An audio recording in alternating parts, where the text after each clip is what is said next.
Hey my ducks, welcome back to the Hermit's Cave. So this evening I wanted to talk about this book. I have only just received it today.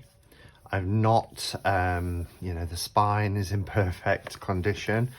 But I want to also talk a little bit, and it's not going to be a long video, but I want to talk a little bit about my journey. So you'll have heard me say for the last 5 years almost of being on YouTube that I class myself as a pagan Buddhist.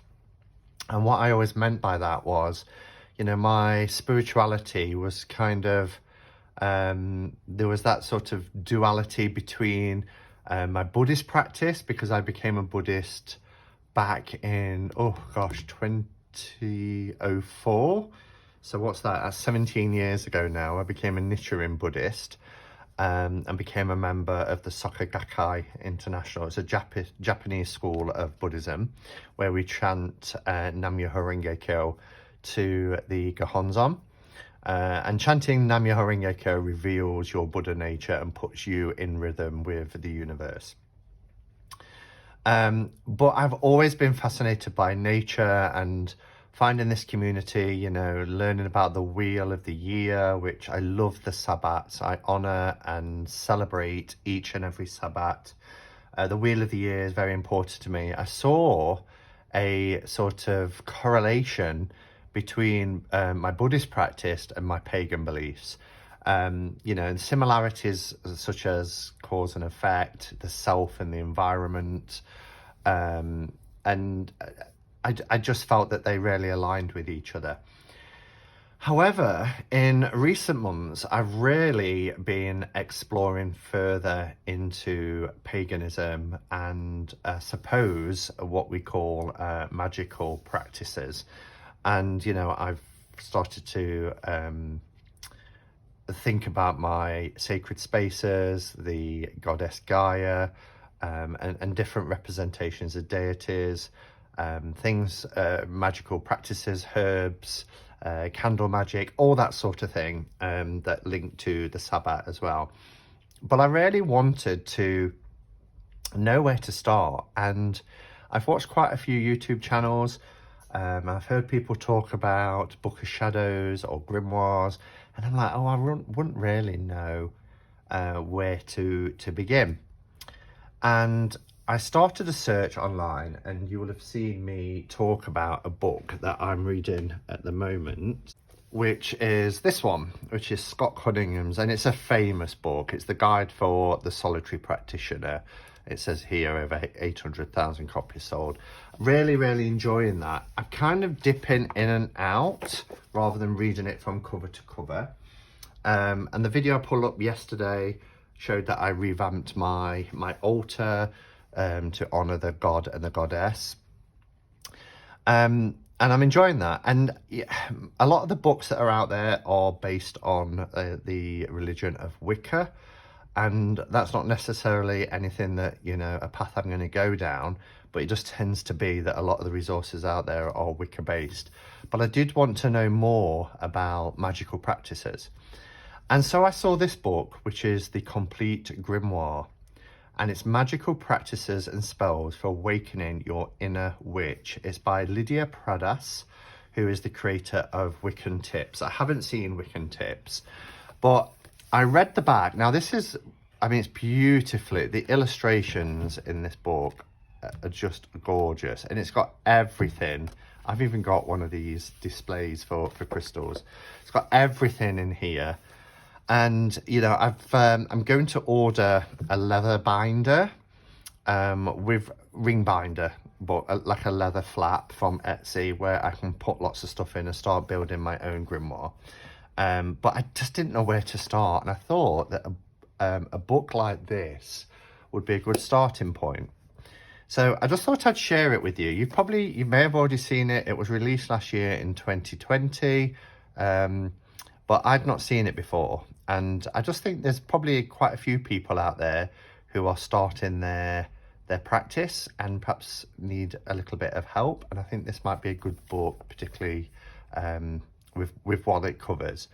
So it says, a grimoire is a handbook filled with the magical information, rituals, and practices that a witch uses during their lifetime.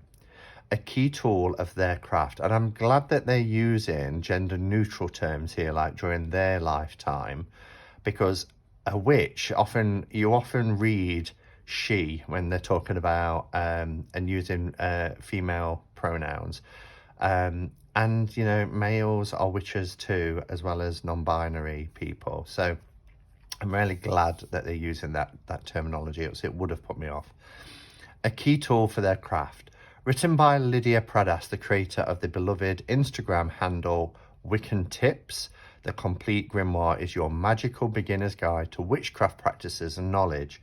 Beautifully illustrated and written in a concise and practical style, the complete grimoire presents the key pillars of witchcraft, including procuring the proper tools and setting up an altar, properties and uses of crystals and herbs, sabbats and the wheel of the year, and how to safely work with deities and spirits.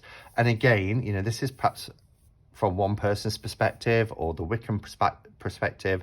I am somebody who believes that a sacred space is whatever you want it to be. You'll also learn fundamental spells and rituals such as casting a circle, creating a sigil, and making moon water. The complete grimoire is a reassuring and trusted guide on your witchcraft journey, addressing key questions and debunking common misconceptions. It is an informative, accurate resource the newly initiated and experienced witch alike can use in their daily craft. So it purports to, you know, be written in a way that people who are just beginning will be able to follow. So that pleased me, as well as advanced witches. So yeah, it says that it's 2020. Now it retails at $16.99 in the UK. US it's $22.99. I think I got it a little bit less than that through Amazon. To all who have accompanied me during this journey, making this dream possible. So here we have the contents, and you can see here it's got witchcraft, frequently asked questions, first steps, altar and tools, the wheel of the year, crystals, herbs, divination, working with spirits and deities, and correspondence, rituals and spells. And then some about the author and things. But look how beautifully illustrated this is. I love, and I think this is the same image you get on the back. You've got this little raccoon here, you've got the pumpkins, the broom, the boots, and it says welcome. And then at the back, it says come back, and it's the same image. And I love that. So you get an introduction. Welcome to my grimoire. You're about to begin an exciting journey of ancient knowledge and self-discovery. And she goes on to say that in the book, she shares everything you need to know about the pillars of witchcraft. Just look at this. It is beautiful. Really beautiful. So you've got witchcraft, frequently asked questions. What is witchcraft? Can anybody practice witchcraft? What is the difference between paganism, Wicca, and witchcraft? You get these really useful, I've noticed as I just flicked through when I picked the book up, useful tables that breaks things down in a very easy, clear and concise way. Do I need a coven to practice? No, you don't. So it gives you the pros and cons of being a solitary practitioner or being part of a coven. So the pros is it's more structured. The cons is you have to respect the rules. Whereas solitary, you have more freedom, but the con is you could get lonely. So there's some, tips for or against. Can I practice a religion and be a witch? Yes. What's the term for a male witch? The term for a male witch is in fact witch, which is a gender neutral term. And I've heard things like, oh, if you're male, you're referred to as a warlock, and it's just, or a wizard. You can be a witch. You are a witch. Oh, I've got hazelnut coffee at the moment, and it's beautiful. What are the most common types? So it breaks it down here, and we've heard things like cottage witch and hedge witch, but this is a really useful breakdown: cosmic witch, eclectic witch, a green witch, hereditary witch, kitchen, secular, solitary, and Wiccan witch. So again, I guess it's which one you identify with the most. Just look at this picture. And again, meditation was one of those crossovers between my Buddhist practice and paganism. But I mean, meditation, most spiritual paths practice some form of meditation, even if it's just prayer and contemplation. Oh, she looks so grounded, and all these planets and the sun. I love it. So then you go into your first steps. Now it's time to find and walk your path. We've got Mother Earth, the energy of the universe, and its 5 elements. And I love this. So I have the elements here on my just below my wrist, with spirit here, as you can see here. And then we've got water, fire, earth, and air. Beautiful. And then you get here those 5 elements broken down. So the direction for spirit is center, colour is purple, the symbol is a circle, and then you've got the influence area and the altar representation. And I like to think that, you know, all of my sacred spaces, and I did my reading space video yesterday, if you saw it, I try and make sure that each of those elements are represented on every sacred space I've got in my home. But it tells you here, you know, what you could use. It's interesting that crystals is used for water in this book, because I use crystals for earth because it comes from the earth. But oh, actually it says crystals there as well, so you can use it for multiple ones. Inner energy and how to project it. We've got the chakra system here, and it talks through all the chakras. These tables are really, like I say, very easy to understand the way it's set out. Breathing, meditating, grounding, visualization.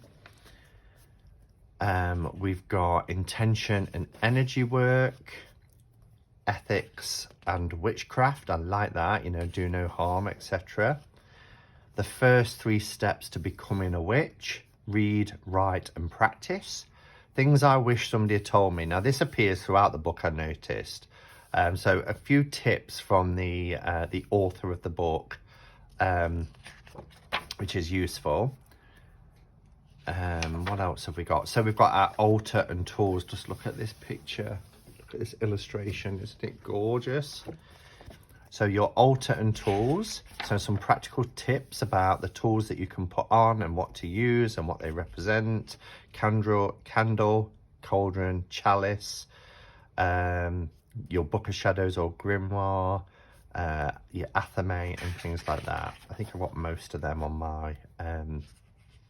my altar. Consecrating your tools. Again, things I wish somebody had told me. So I think she puts these in at the end of each section. Here we've got things, so it says, you know, item and how to substitute it. So if you don't have coloured candles, white candles with your intention carved in them, fruits, you know, they're saying if you just got some apples. So yeah, the wheel of the year. I love the wheel of the year. Look how beautiful. Again, the artwork is just stunning in this book. So it goes through each of the 8 Sabbats, and whether they're a equinox or, you know, a solstice or cross quarters, etc. And then we start with each one and we get a page for each. We're starting with Yule, which is our next Sabbat. And we've got Yule correspondences, colour, plants, candles, magic, food, Yule activities, like burning a Yule log, mistletoe. Then we've got Imbolc, Ostara. Oh, I love this. This is a perfect book for me. Baltane, Letha, Lunasar, or Lunasa, depending how you pronounce it, Mabon, and then Samhain. Again, things I wish someone had told me. And then we've got a section on crystals, which I love. As I said, I've got 2 of these pyramids with crystals in them. I love them. So lots of information there. Different types of crystals to use: amethyst, black tourmaline, citrine, clear quartz, fluorite, hematite, rose quartz, selenite, smoky quartz, tiger's eye. Then we've got crystal shapes, clusters, points, etc. Double terminated crystal, raw crystal, spheres, tumble stones, and others. How to use crystals using a grid. Toxicity, things I wish someone had told me. And then we've got a section on herbs, which I know very little about herbs. I do tend to buy my herbs ready done for different sabbats and different purposes. And again, if you saw the very short 5-minute video I put up last night, I've got a couple of offering bowls with some herbs in there on my sacred space. Essential herbs. So lots here about herbs. How to use herbs. Potions. Green witch and kitchen witch. Again, toxicity. And things I wish someone had told me. And then we've got a section on divination. We've got somebody here with a crystal ball and a tarot deck. And it says, many witches like to include divination as part of their craft.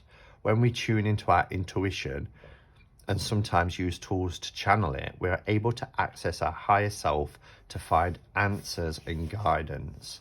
And that's how I view divination. And then it's got the clairsenses, clairvoyance, claircognizance, we've got clairaudience, clairsentience, which is what I was told I was when I did a development circle about picking up on feelings and energies. Particularly the practice of psychometry worked well with me. So yeah, there's all these different, even ones I've not even heard of. We've got a section on tarot, and they're just showing tarot backs, but aren't they beautiful tarot backs? And then we've got the major arcana here, and then some quick keywords associated with the major arcana. We've got a 3-card reading and a Celtic cross. We've got pendulum for divination. I love this. I might try and make something like this because I really like this, you know, starting with no. We've got no at each side, so if it's going side to side, it's no. Just like I said, the shaking of the head. If it's going up and down, that's yes, like a nodding of the head. But then you've got these other kind of interpretations as well. There's a section on runes, and here's the runic alphabet. We've got scrying, dream interpretation, chiromancy, palmistry, and lots of information here about the headline, and it gives you what the lines are: the headline, the heart line, the lifeline. So that's really interesting to have that. And look at all this for palmistry. Again, things I wish someone had told me about divination. Look how beautiful this image is. Can we just look at that? Working with spirits and deities. There are different realms separated from our mundane world. Witches can access and work with the entities that inhabit them. This book is just going to be such a great resource for me. The spirit realm and how to contact spirits safely, how to honor the dead, and then we go into deities. Some witches channel their spirituality through deities, establishing a very personal relationships. Deities are a higher power, but at the same time, they are our companions. Isn't that lovely? They allow us to access the higher power inside ourselves that they embody. Nevertheless, they are witches who don't worship. There are witches, who don't worship deities because they prefer to obtain their power from other sources. And then we've got the different types of deities, like we've got Brigid, Canunos, Bastet, Hecate here, Osiris. Oh, this is fantastic. Correspondences, rituals, and spells. Look at this triple moon.